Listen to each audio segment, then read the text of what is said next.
अस्सलाम वालेकुम दोस्तों, दुनिया की दो सुपर पावर्स कनाडा और इंडिया आज आमने सामने आ चुके हैं। ऐसा क्या हुआ इन दो कंट्रीज के दरमियान की तारीख के सबसे बदतरीन तनाज़े का सामना कर रहे हैं। 9 और 10 सितंबर को होने वाले G20 इजलास की मेज़बानी इंडिया ने की और ये इंडिया की बहुत बड़ी कामयाबी कही जा सकती है। लेकिन इस इजलास के फौरन बाद ही ऐसा क्या हुआ कि कैनेडियन वज़ीर आज़म जस्टिन ट्रूडो ने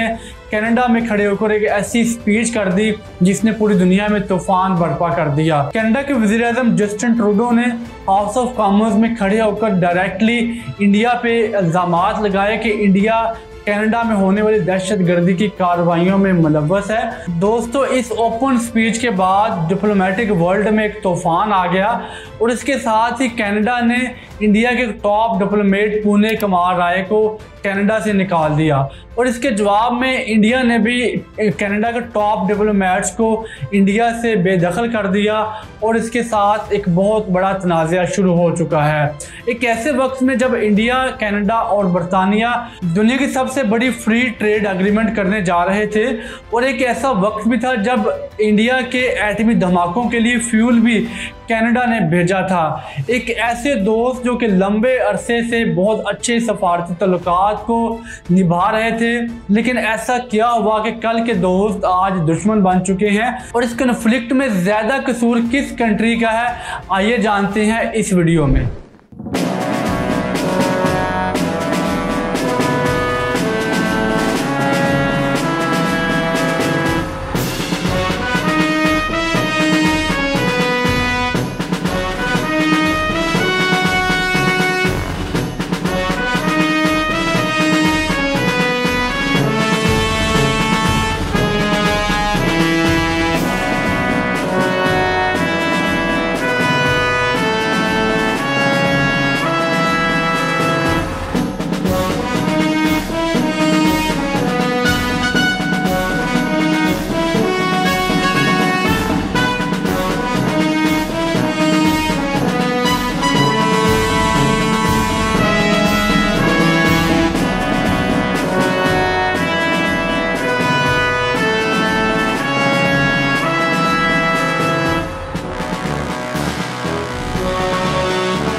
कहानी का आगाज होता है 18 जून 2023 को, जब कनाडा में एक कैनेडियन शहरी हरदीप सिंह निज्जर को एक गुरुद्वारे के सामने कत्ल कर दिया जाता है। 9 और 10 सितंबर को जब G20 का इजलास हो रहा था तो दुनिया के टॉप इंटेलिजेंस 5i एक कत्ल के टिप पर काम कर रहा था और वो टिप था और कत्ल था वो हरदीप सिंह निज्जर का। हरदीप सिंह को कनाडा में कत्ल किया गया था और इस कत्ल के ताने बाने मिलते हैं इंडियन इंटेलिजेंस रॉ के साथ और जिसके वाज़ेह सबूत कनाडा के पास मौजूद है। जिस दिन हरदीप सिंह को कत्ल किया जाता है उस दिन फादर डे भी था और हरदीप सिंह उस दिन अपने बच्चों के साथ बाहर डिनर करने जा रहे थे और उन्होंने जैसे ही वो गुरुद्वारे की मसरूफियात से फ्री होते हैं बच्चों को कॉल करते हैं कि आप लोग तैयार हो जाएं, हम डिनर करने के लिए बाहर जा रहे हैं। और जैसे ही वो गुरुद्वारे से बाहर निकलते हैं गाड़ी को स्टार्ट करने के लिए गाड़ी की तरफ जा रहे होते हैं, लेकिन गाड़ी तक पहुंचने से पहले ही 2 नकाबपोश कमांडोज हरदीप सिंह का पीछा करना शुरू कर देते हैं और गाड़ी तक पहुंचने से पहले वो नकाबपोश हरदीप सिंह को फायरिंग करके कत्ल कर देते हैं। और जैसे गुरुद्वारे में फायरिंग की आवाज़ सुनाई देती है तो लोग गाड़ी की तरफ भागना शुरू कर देते हैं, लेकिन इतनी देर तक वो नकाबपोश गाड़ी पर बैठ के फरार हो जाते हैं और ये खबर पूरे मुल्क में 1 मिनटों में फैल जाती है और पूरे शहर को पता चल जाता है कि सिखों के बड़े रहनुमा हरदीप सिंह को कत्ल कर दिया गया है। इतने में उनके घर वाले भी पहुंच जाते हैं, वो 2 बेटे जो कि फादर का डिनर के लिए इंतज़ार कर रहे हैं।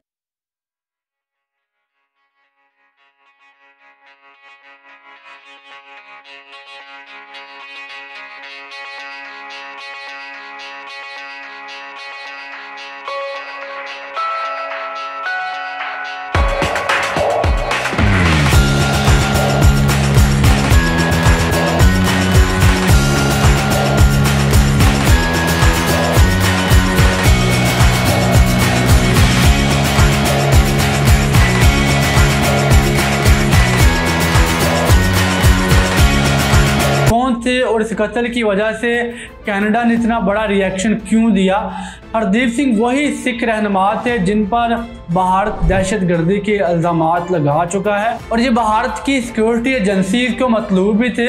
और ये भी कहा जाता है कि हरदीप सिंह 1997 को जाली कागजात के साथ भारत से कनाडा शिफ्ट हो गए और फरार होकर वहीं पे ज़िंदगी गुजार रहे थे। हरदीप सिंह खालिस्तान मूवमेंट के पुरजोर हामी थे और बहुत बड़े एक्टिविस्ट थे और इंडिया में सिखों के आज़ाद वतन का क़याम हरदीप सिंह का ख्वाब था और इंडिया में खालिस्तान मूवमेंट को दहशतगर्दी करार दिया जा चुका है। और इंडिया कई बार कनाडा से खालिस्तानी सिखों की मूवमेंट और उनकी कार्रवाइयों के खिलाफ शिकायत कर चुका है और इंडिया ये मुतालबा करता आ रहा था कि कनाडा खालिस्तानी सिखों के खिलाफ कार्रवाई करे और एक्शन ले। और यही रीज़न थी कि खालिस्तानी सिखों ने इस कत्ल के बाद इंडिया के खिलाफ उंगलियां उठाना शुरू कर दी और डायरेक्ट इल्ज़ाम लगाया कि इस कत्ल के पीछे इंडिया का हाथ है और इसके डायरेक्ट ताने बाने इंडियन रॉ से मिलते हैं। जैसे ही हरदीप सिंह को कत्ल किया जाता है तो कैनेडियन पुलिस उन कातिलों का सुराग लगाने की पूरी कोशिश करती है और इस पूरी कोशिश के बावजूद भी कैनेडियन पुलिस और टैक्सी ड्राइवर उन कातिलों का सुराग नहीं लगा पाती। उसकी सबसे बड़ी रीज़न है कि जहां पे ये कत्ल किया जाता है वहां से अमेरिका का बॉर्डर जस्ट 13 किलोमीटर दूर था और ये एक्सपेक्ट किया जाता है कि वो कातिल कत्ल करने के बाद बॉर्डर क्रॉस करके अमेरिका में फरार हो चुके हैं, जिसकी वजह से उनका सुराग लगाना बहुत ज़्यादा मुश्किल हो चुका था। और उसके बाद कैनेडियन पुलिस ने सारा का सारा मामला 5 आई इंटेलिजेंस के सुपुर्द कर दिया। 5 आई इंटेलिजेंस दुनिया के 5 टॉप कंट्रीज का एक मिलकर अलायंस है जो कि मुश्तरका ऑपरेशन करते हैं अपने दुश्मनों के खिलाफ। इन टॉप कंट्रीज में शामिल हैं अमेरिका, कनाडा, बरतानिया, ऑस्ट्रेलिया और न्यूजीलैंड। ये पांचों कंट्रीज इंग्लिश बोलने वाली कंट्रीज हैं। इन्होंने मुश्तरका एक इंटेलिजेंस अलायंस बनाया हुआ है जो कि मुश्तरका तौर पे दुनिया भर में अपने ऑपरेशन करते हैं। और जब 5 आईज अपने रिसोर्सेज और कैनेडियन पुलिस के साथ तहकीकात का आगाज करती हैं तो डायरेक्ट सोर्सेज मिलते हैं इंडियन इंटेलिजेंस के साथ। और ये बात सबको वाज़ेह है कि G20 के इजलास से पहले अमेरिका और कैनेडियन ऑफिशियल के मीडिया टॉक से ये पता चलता है कि उनको ये बात वाज़ेह पता चल चुकी थी कि इस कत्ल में भारतीय हुकूमत के इंटेलिजेंस मुलव्वस हैं। दोस्तों, वो क्या रीज़न है जिसकी वजह से ये कहा जाता है कि हरदीप सिंह के कत्ल के पीछे इंडिया का हाथ है? इसकी सबसे बड़ी रीज़न यह है कि पूरी दुनिया में खालिस्तान तहरीक के टॉप लीडर्स को कत्ल किया जा रहा है और लास्ट 1-1.5 साल के अंदर अंदर खालिस्तान तहरीक के 5 लीडर्स को पूरी दुनिया में कत्ल किया जा चुका है जो कि खालिस्तान तहरीक के मोतबर लीडर थे और बहुत बड़े एक्टिविस्ट थे। रिपोर्टेडली और एक अमूमी तासर यह है कि इन सब के कत्ल के पीछे इंडियन इंटेलिजेंस का हाथ है। उसकी वजह यह है कि इंडिया ने इन तमाम लीडरान को, खालिस्तान तहरीक के जितने बड़े लीडर्स हैं, इन सब को अपने मुल्क में दहशतगर्द डिक्लेयर किया है और इनको नापसंदीदा तरीन लोगों की लिस्ट में भी शामिल किया है और इनके वारंट निकाले हुए हैं। और इस वजह से ये कहा जाता है कि इंडिया खालिस्तान तहरीक को कुचलने के लिए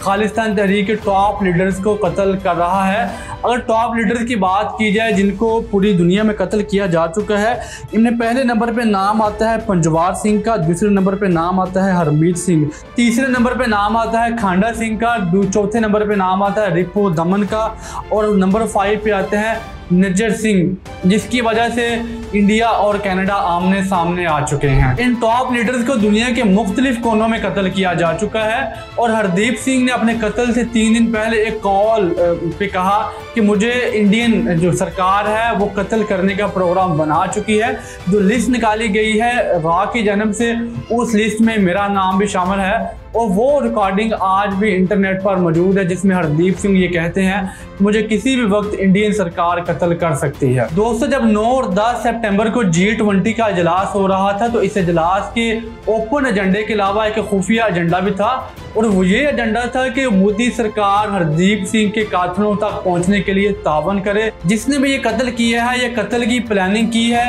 या कत्ल का अमल सर अंजाम दिया है, इन तमाम लोगों तक नरेंद्र मोदी 5 आई और कनाडा की मदद करें ताकि हम इन लोगों तक पहुंच सकें। अमेरिकी सदर जो बाइडन और कैनेडियन वज़ीर आज़म ने मोदी सरकार से अपने तहफ़्फ़ुज़ात का इजहार किया और जस्टिन ट्रूडो ने अपने वाज़ेह अल्फाज में कहा कि ये हमारी सॉवरेनिटी में मुदाखलत है, तो हम ये चीज़ बिल्कुल भी बर्दाश्त नहीं करेंगे। लेकिन इसके जवाब में मोदी सरकार की जानिब से तावन तो बहुत दूर की बात, मोदी सरकार ने उल्टा कनाडा पर इल्ज़ाम लगाने शुरू कर दिए और ये कहा कि आप लोग हमारे दहशतगर्दों को अपने मुल्क में पनाह देते हैं और वहाँ भी बैठ के दहशतगर्द हमारे मुल्क के ख़िलाफ़ साजिशें करते हैं और हमारे मुल्क में मुदाखलत करते हैं। दोस्तों, इस तनाज़े के बाद कनाडा और इंडिया के दरमियान होने वाली 10 अरब डॉलर से ज़ायद ट्रेड का मुआहदा भी रुक चुका है। और इस तनाज़े में जब मोदी ने तावन से साफ इनकार कर दिया तब कनाडा और 5 आई की लीडरशिप का इम्तहान शुरू हो चुका था। अब 5 आई और कनाडा के पास दो ही ऑप्शन थे, या तो कनाडा अपनी फॉरेन पॉलिसी और अपने मफादात के लिए मसलहत का रास्ता अपनाता और खामोशी इख्तियार कर लेता, और दूसरा ऑप्शन ये था कि कनाडा इस मामले को आलमी फोरम्स पे उठाए और पूरी दुनिया को बताया कि किस तरह इंडिया ने उनके मुल्क में जाकर मुदाखलत की है। लेकिन कनाडा ने जिस तरीके के साथ इस इशू को पूरी दुनिया में और आलमी फोरम्स पर उठाया है, इसकी मिसाल बहुत कम मिलती है। और G20 के इजलास के बाद हाउस ऑफ कॉमन्स में जस्टिन ट्रूडो ने खड़े होकर ये कहा कि हमारे मुल्क में रॉ ने मुदाखलत की है और हमारे शहरी को कत्ल किया है। और जस्टिन ट्रूडो ने यह भी कहा कि हम ये मामला यूनाइटेड नेशन के इजलास में भी उठाएंगे और G7 के इजलास में भी उठाएंगे। दोस्तों, ये मामला रुकता हुआ दिखाई नहीं देता और ना ही ये मामला इतना सादा है। अगर कनाडा जिस तरीके के साथ अपने क्लियर स्टांस पे खड़ा हो चुका है, अपने शहरी के कत्ल के खिलाफ स्टैंड ले चुका है,